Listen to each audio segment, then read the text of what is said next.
What's goody, everybody? It's Full-Time Tripping. We're back in the building for another match review. The full-time whistle has sounded, and it is Arsenal 3, AFC Bournemouth 0. A fantastic, comfortable, really, really entertaining result. Of course, I got two special guests in the building with me, man. First and foremost, you already know, Stay Ghostin's in the building. What's going on, G? Yo, what's good? What's good? Chilling, man, chilling. And of course, we got Timo Too Good Nation in the building. What's going on? Hey man, great to be here. Great result. I can't wait to get started. Yeah, man. But let's talk about it, bro. So 3-0, 2 goals from Martin Odegaard in the first 11 minutes. Then a goal from William Saliba, absolute cracker. Assist by Gabriel Jesus, Granit Xhaka, man. We can open up the floor, man. How do y'all feel about the game, man? I'll throw it to Ghostin first. The game overall, I'm happy, bro. Like, I'm charged. You see the energy I have right now? Yeah. I ain't felt energy like this from Arsenal games in a long time, but you see this season, yeah, I'm happy. The smile on my face, you can probably hear it. No lies, bro. Timo, how you feel about the game, though? Hey man, listen, the first 2 games of the season, they were against arguably tougher teams that we're gonna have some sort of reaction against. But best part, we've managed to do our thing, and honestly, just seeing how they started off the game today, they look like killers out there, bro. Like, they were just pressing like I've not seen pressing done before. They're not giving any respect to Bournemouth, and ultimately that's where the 2 goals come from straight off the bat. 2 within 6 minutes, and you're just like, yo, like, Odegaard doesn't normally find himself in them positions, but after last week's scrutiny of maybe him and Saka's performance, just come back and said, you know what, like, how about some of that? And you know what, that's what I like to see from my players. I like to see that hunger and the desire to change the narrative, take the game by the scruff of the neck and do what needs to be done to secure the result. And they did just that. 100%, man. Speaking of changing narratives, man, William Saliba, bro, scores an own goal last week, in a win at home. This week has a clean sheet, really, really good performance, commanded the back line, being that last line of defense, and scored an absolute worldie, bro. Like, how y'all feel about that goal, man, when that went in? I'm gonna let Timo talk on that one first, because right now I need to understand what vocab I'm using for that. Nah, so obviously I tweeted out as soon as the own goal went in, look, like, that was a very tough call to make. I mean, obviously with the time that he's obviously spent with the first team squad, there are gonna be they're gonna be discrepancies here and there. So it's fine, you know what I mean? Like, the way the fans supported him after the goal was conceded, they celebrated as if we'd actually scored a goal. And that's what you need to do for players in his position, especially with the background that he has. So with Saliba, I have no worries whatsoever. I had no worries going into this game. Ideally, a centre back's normally meant to win a header in the box and essentially score a goal from a heading set piece. On this occasion, he's got one hell of a left foot and he decided to slap it top right corner. I'm just like, jeez, man. Yo, man. I wasn't expecting that, but I think that's the good thing about Saliba. Like, he's obviously gonna be leading our backline for years to come now, and it's good to know that we have another asset in an attacking department from a defensive perspective. So, props to him. I'm really happy for him. Just gotta keep doing what he's doing. G. That goal there, I had to stand up. Like, even the way Zinchenko reacted to it, I can't lie, I was low-key doing the same thing. My hands were on my head. I was like, yo. Facts. Man, like, the way like I said, I thought it was one of the midfielders that scored that. Then I saw the number 12 on the back of the shirt. I'm like, hey, what's going on here then? Like, he roofed it. I wasn't expecting it. And like, even with like people chatting about the own goal, whatever, like, I feel like even like after he done that own goal last week, his performance redeemed himself in that game. Class. It's not even. Yeah, and then I'd even beg to differ in a sense where, like, I don't feel like if you even look at the own goal and think like, that's like that's the basis of how he should be judged. I mean, some players aren't brave enough to make that call. They'll run into their goalkeeper, and the team score a goal. Ideally, you don't want to concede a goal like that. him being a centre back and Ramsdale being a goalkeeper, they both don't want to be in that sort of scenario. But for him to kind of react the way he did, like I've seen centre backs at top clubs in the past make a mistake like that and they never recover. Mm. But Nice. it just goes to show that he's a mentality monster and he just wants it all. You know what I mean? He's Yeah, got man. a bit of dog in him. He So, got that dog in him. He got Yeah. that dog in him, man. I'm That's telling a you, quality bro. baller. Telling you, man. But Quality yeah, just looking at the game overall from my perspective, man. Again, we controlled it from minute one a lot of the time. The first half was all ours. Again, the first two Yep. goals came in. We just kind of saw, we saw Yep. to it that we were just feeling good.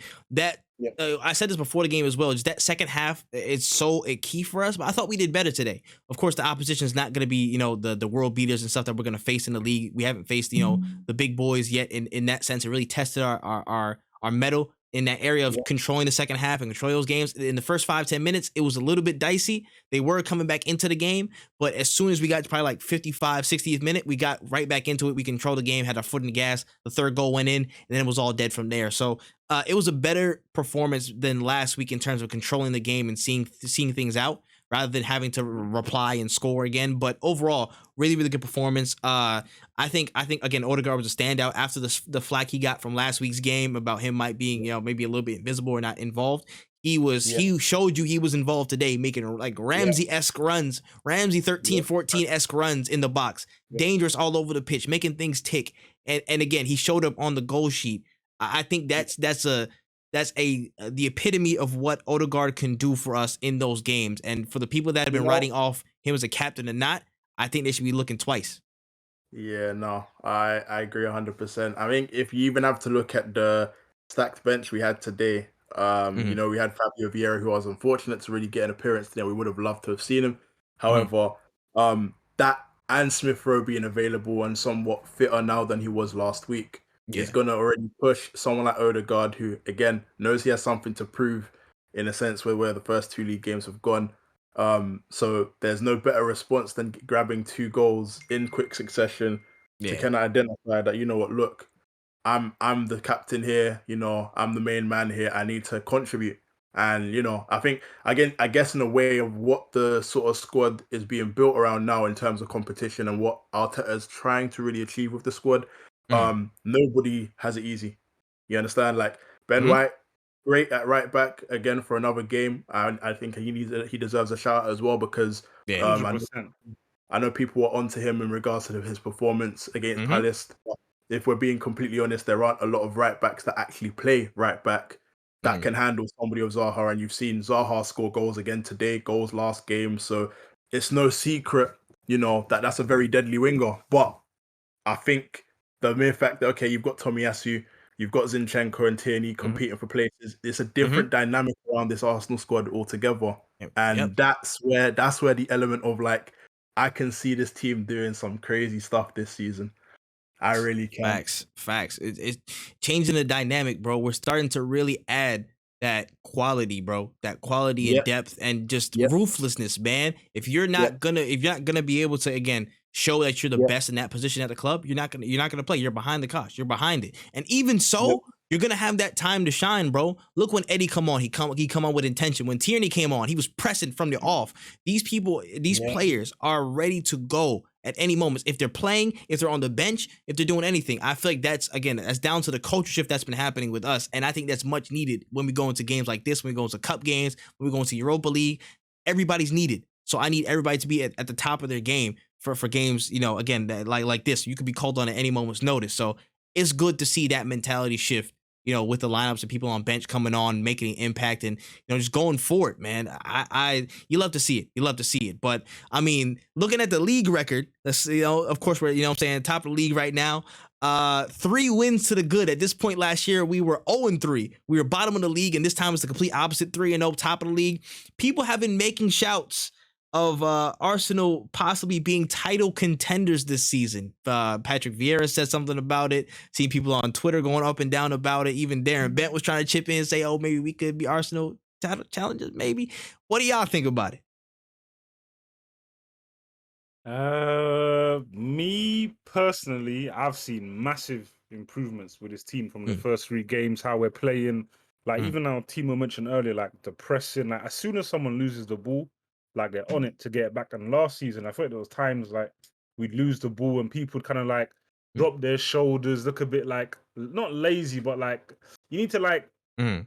when you lose the ball, you need to be on it straight away, and that's Facts. what they're doing. And I feel like if they'd done more of that last season, but like we said last season, like we played a lot of the same players over and over. Like I'm not surprised that people like Saka were tired. Like the amount of minutes certain players racked up. Yeah.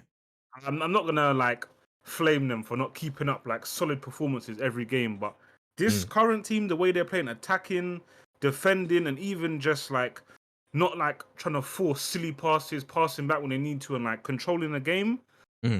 I wouldn't say title contenders, but I defo believe we can achieve top 4. I hear you. I I hear really you. do. Yeah, Timo, how you feel? You think we title challenges?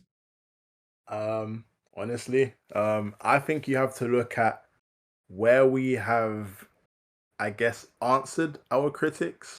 A lot of people, they weren't really sure where Arsenal were going to finish at the end of last season, just because in where we were now beginning to pick up momentum, the sort of wins that we were securing, even the ugly games. Yeah. There's sometimes it's been said in the past that Arsenal can't win ugly, or they can't scrap a 1-0 win away from home, etc. And I feel like there's different pieces to the jigsaw that have actually now been fine-tuned, and they've now been put into the right places. And we've seen that. If I go back and look at the fact that we suffered last season with Lacazette up top, but we scrapped wins against Wolves, where we were in losing positions at some point. That game springs one memory. I feel like where we are at now, obviously, like Ghostin said, like we've gone up tremendously in regards to levels. The sort of pressing I'm seeing Arteta display with these guys now is different to what we were seeing from last season. Essentially, maybe because the players are just more fresh, having played a number of games again, like Ghostin said, may have had a physical effect on them from a perspective of they need a bit of rest. And unfortunately, the squad size was a lot smaller last season.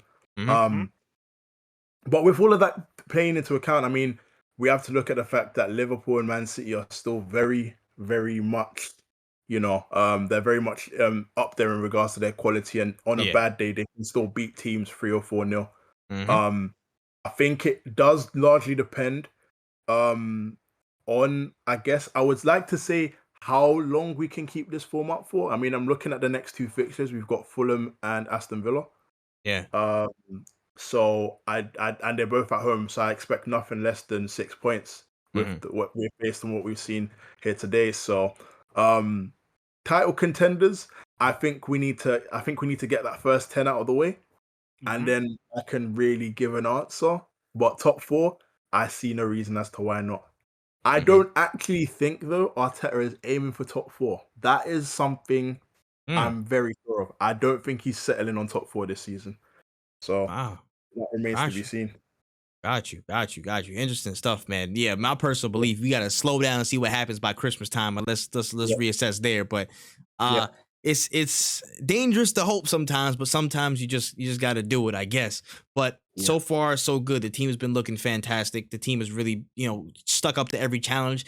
Prime example, Crystal Palace. We tucked them away pretty well. And teams are struggling against them. They couldn't contain them. We see Aston Villa today, got crunched. So it's not easy to do what we're doing, and I feel like we're not getting enough credit for it. And I feel like people, of course, are waiting for us to slip. But so far, we've shown that we are, we're a different side right now. We're a different side than we were before, and we're growing into the league. We're growing to the game, and we're going to be tougher to beat. So interesting stuff. Real quick before we get out of here, couple signings, man. Only a couple weeks left in the transfer window. Do you think it's still time for us to get any couple of signings? Tielemans, I'm hearing Yeremy Pino. I'm hearing a couple different wingers. Some random winger from Shakhtar got linked today.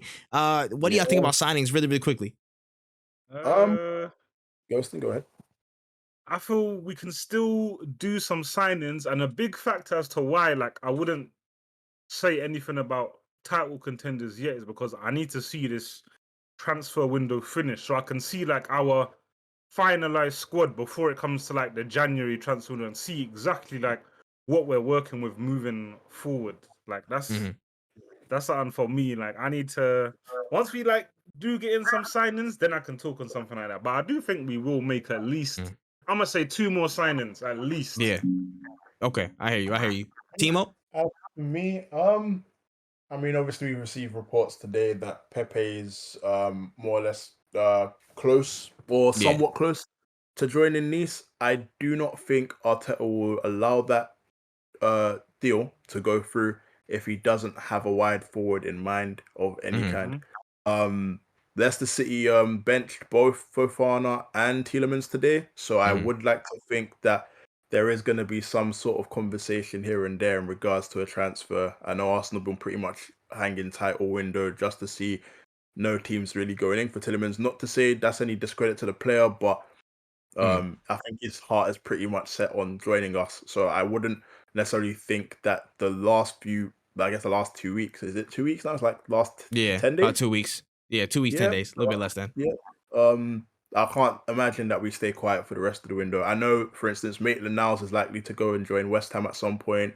Yeah. At least there's a report there, and then I think we, like you said, we have been linked with a winger from Shakhtar Donetsk who looks pretty saucy. I'm not gonna lie, but we'll have to evaluate the options in regards to what the players that have been linked in the wide position and the centre midfield role can bring to the team. But also we're not going to just bring in anybody, as we know. Arteta is very hell-bent on bringing in someone that's going to bring genuine quality to the team, just like the prof on Wenger. So I think it's just one of those things. Also, I might want to add there as well, if we are going to bring a midfielder in, they have to essentially be ready. I mean, central midfielder, just because an injury to Partey could be catastrophic in regards to in terms of how important he is to the team. And then obviously, I guess in terms of maybe just adding that a bit more quality. I love Xhaka and what he's doing at the moment. I think he also needs a shout out for the performances for the last few games. Facts. But I do think if we had an actually left-sided 8 or a left-sided half space midfielder in there, that you guys, I don't know what sort of attacking quality we're gonna have, but boy, I can imagine that it's gonna be crazy. So, I hear you, man. But yeah, that's all we got for the review. Of course, 3-0 Arsenal winning this game pretty comfortably. We got Leicester City up next. Hopefully we get 3 points. COYG. Come on, you Gunners. You already know what time it is. And we'll catch you in the next one. Sir.